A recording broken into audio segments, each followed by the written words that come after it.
The Parrot and its Cage.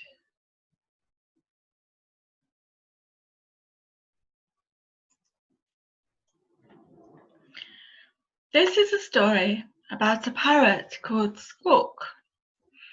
She was born out of an egg in the corner of her cage and looked after by a kind lady called Mirabelle. She grew up to have beautiful coloured feathers, which she would admire in her mirror. Squawk would begin each day by saying, "Good morning," to Mirabelle, and to end each evening with, "Night, night." The local children would visit and feed Squawk treats of sunflower seeds as a reward when she learnt new words.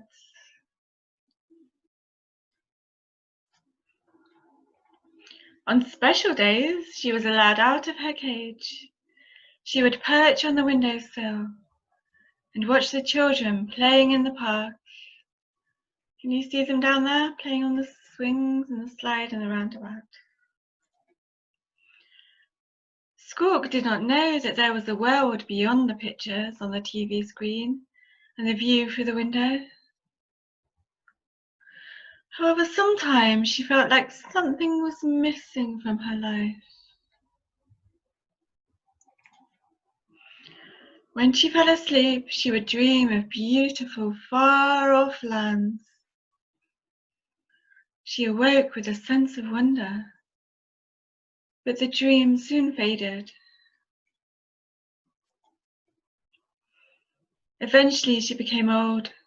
Her feathers fell out, and she felt ill. She awoke one morning to see her cage door and the living room window wide open. She could hear a nightingale singing a sweet melody on the twigs of a tree outside. La la la la la la la la la. Impulsively, she flew out of the cage, through the window, and up to the maple tree. She felt young and strong again. Looking down, she could see the window and cage still open. "I can fly back at any time," she thought to herself. "So maybe it is safe to explore further." And you see now she's come out of her cage. She's got this glowing light inside her heart. She flew up higher to a higher branch and looked around in amazement. She'd never seen the world from this perspective before. The children playing hopscotch in the park below looked very small. Then she watched the nightingale jump off the branch, soar into the air, and disappear into a dot on the horizon. Squawk wondered where it had flown to. What was there in that sea of light where the sky meets the land, where the nightingale had disappeared? Looking up, she saw the spaciousness of the sky. She stretched her wings to their fullest span and wiggled the tips of her feathers.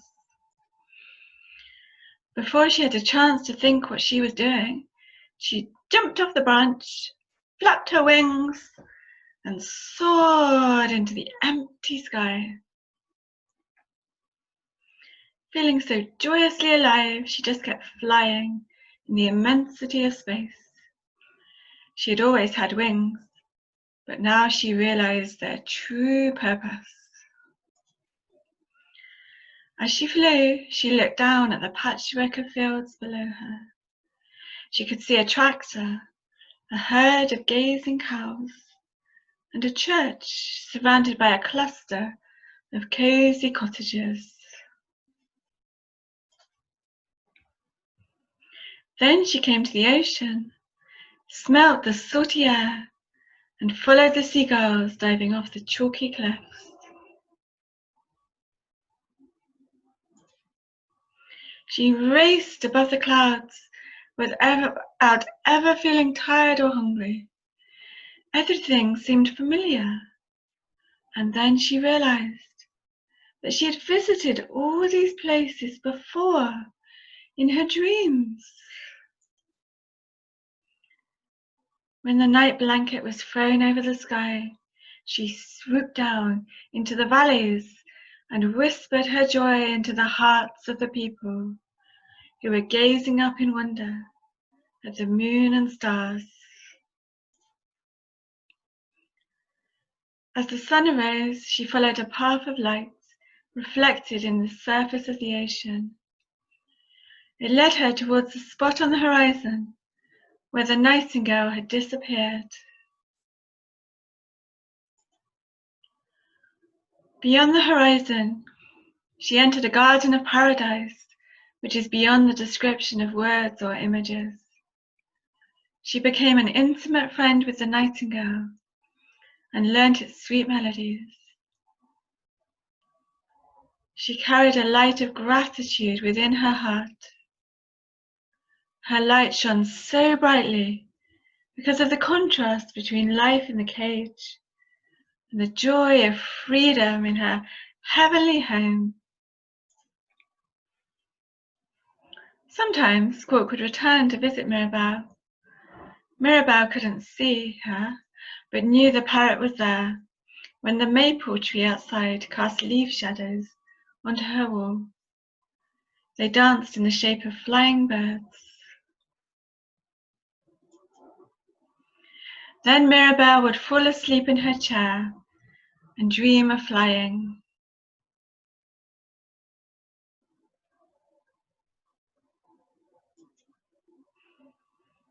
And this is a painting that I did when I first became a Baha'i, illustrating a quote by Abdu'l-Baha about how the soul is like a bird and the body is like a cage. And when we pass to the next life, or when we're asleep, our soul escapes from the cage. And its perception is expanded, and its joy more intense.